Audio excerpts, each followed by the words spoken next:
Today, Mr. Saluja will talk on reloading smart factories with AI and ML. So without any further delay, let's welcome Mr. Saluja. Great. Thank you. Thank you, Vivek. And this every plant has. And right now in our country, whether we talk about large manufacturing companies or the SMEs, these are the problems everywhere across the sector. It doesn't matter automotive, electronics, textile, even including the diamond jewelry, correct? When you talk about any industry, these problems are there. And skilled and these are there. It is also impacting the or basically limiting our manufacturing organization to increase the export. So if you see the numbers, basically the export numbers over the last 2 3 years, it has kind of and got stagnated around $450 billion from our country. We have like the country has an aim of going to $1 trillion by 2030, but with the way the exports have seen a not enough growth. So I think that's where I think we really need to see what are the things that we really need to do at a country level, which will help the manufacturers increase their exports. I think that currently there are a lot of the growth which is coming in the manufacturing sector is from the internal consumption. Our internal consumption is strong, so that way there is a manufacturers are getting the demand, but when it comes to the export, it becomes a challenge. And the reason of not growing to the export, one big reason is our costs are high. When we compare ourselves, our cost versus the some of the other low cost countries, we talk about China, Taiwan, Indonesia, or Malaysia, right? Some of the other manufacturing oriented countries, our costs are high. And the reason of these costs are high is again due to the limitation of the technology adoption that we have done. Our cost of the manpower is still low, but still our cost of the overall production when it comes to overall cost, I think we are high. And that's where I think if we can adopt the technology, the cost level will definitely come down.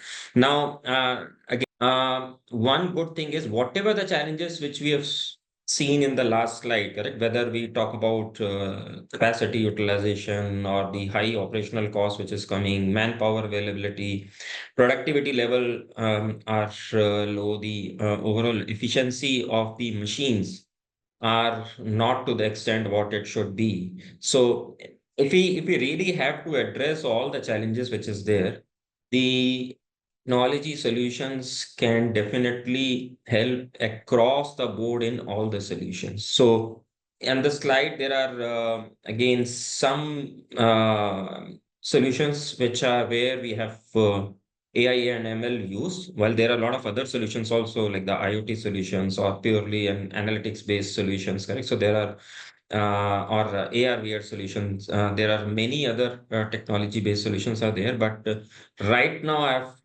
projected lists of the solutions which is more aligned with the AI and ML, because this is something which is less understood. IoT is still, I think manufacturers have got some hangover how to kind of use the IoT solutions, because it's been now there for some time and fairly easy to understand. But from an AI point of view, there are some challenges which are still coming. So just a broad level use case. Again, I'll not go into detail because of time. And while we talk later, I can definitely talk about in detail on any of those use cases. But very briefly, demand forecasting is something where we can, based on the different market factors, we can predict the demand. This is something which gets used in the overall annual planning of a manufacturing company. Like if you really want to plan out what kind of an capacity you need over the year, what kind of an how many, what is the level of the raw materials which are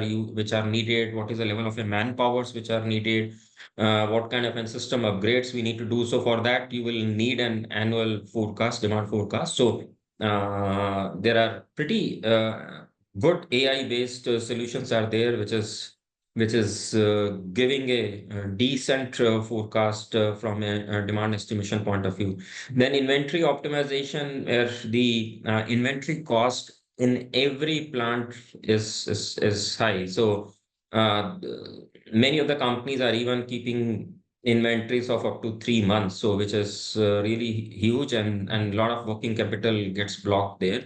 So again, based on AI based solutions, the because that AI based, basically it will consider all the factors that can that basically controls the inventory, whether it is production schedules, it is the supplier's time which the inventory it takes from it to come from a supplier, logistic challenges which happens, on ground manufacturing execution, the way it is going. So it considers all the schedules, and based on that, it will guide the system will guide on the inventory level to be maintained for every raw material.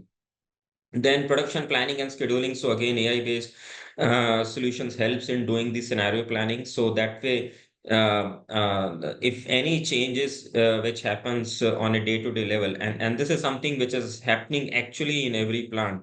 The production plan which gets made on a even on a weekly basis, most of the time it gets changed because sometimes some breakdown has happened, workers has not turned up, or there's a change of requirement that has happened from a customer side. So the kind of an constraints that keeps coming in a manufacturing plant always makes production plan changes. And that point of time, making those changes and doing it at a daily level becomes really difficult and not very efficient. So that's where AI can really help in streamlining the changes in the production plan based on the constraints that happens.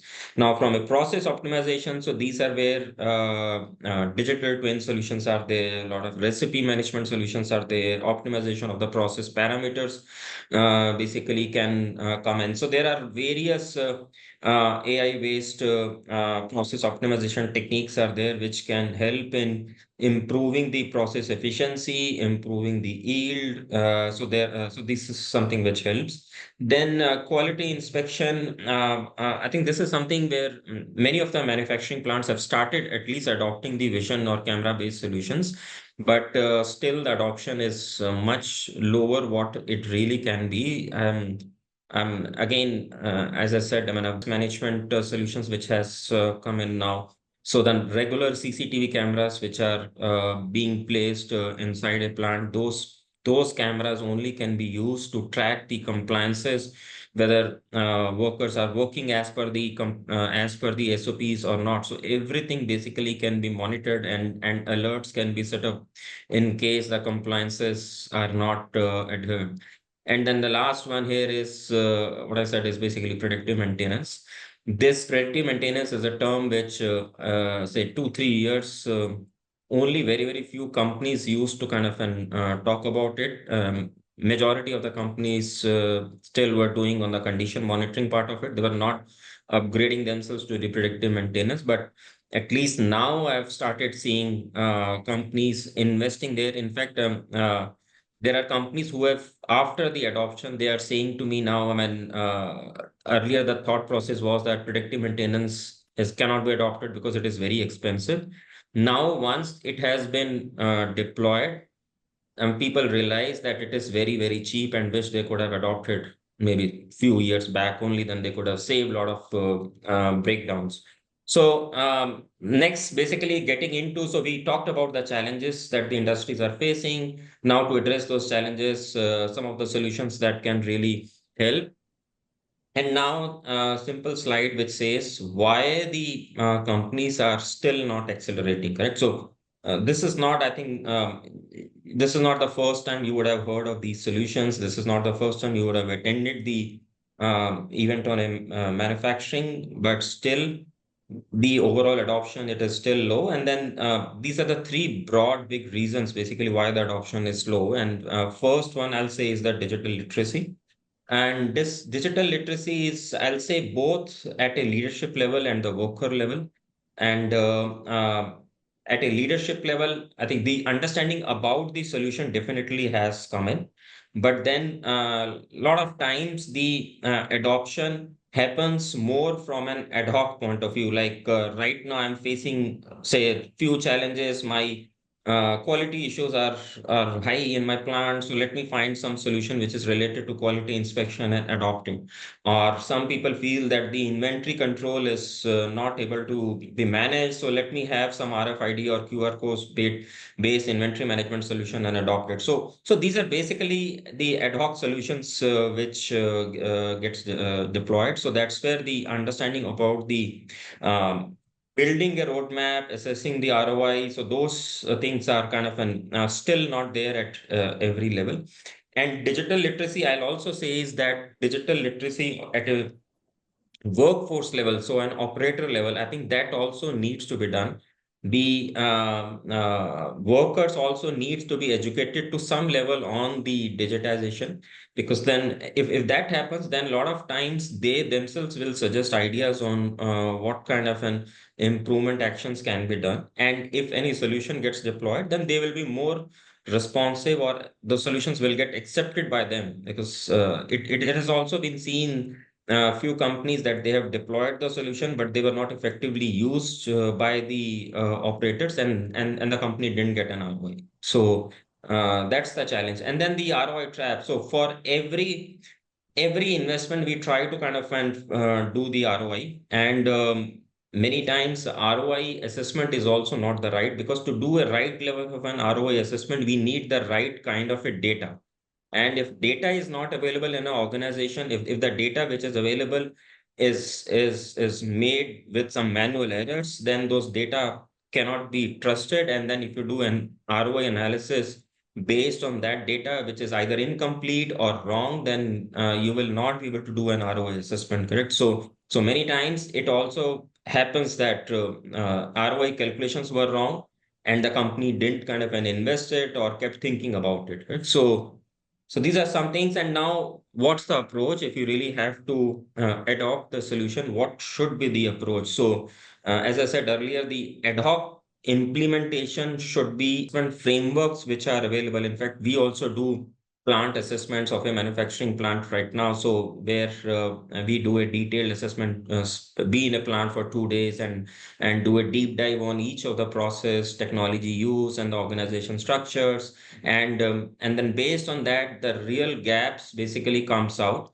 And there is a benchmarking also can be done with respect to the current level of a digital maturity versus the digital maturity of some of the other global companies who have adopted the solution. So that way, assessment really helps to come up with the bottlenecks and also the gaps. Once the assessment is there, then the next step should be the building of a digital roadmap, which says phase-wise approach of adoption of the solution. And in the roadmap, first priority has to be on building digital infrastructure, because once you have the infrastructure, then only these solutions will be effective. Without infrastructure, so this is from the our organization. So what we do, so we are a consulting organization. So we help manufacturers understand the current bottlenecks in the manufacturing plant, the gaps in the current processes, the current level of a digital maturity, and then what to be done from a roadmap point of view. We also do design thinking workshop for a manufacturer. So we have done design thinking workshops even for the MSMEs also, right? So this is something what used to be a concept which was used only by the large corporates, but we have customized it and then are able to bring out the benefits even to the MSME sector also. And then when the manufacturers are adopting the solution, we can guide on step by step on what to do and how to go about in the solution adoption. And then we do the trainings part also for the workforce and also for the leadership team. So that's it. So thank you. I think maybe I don't know how much time I took, but hopefully I tried my best to be on time. And I think I have covered still in a very brief. If there are any specific things, we can talk about it later. Thank you.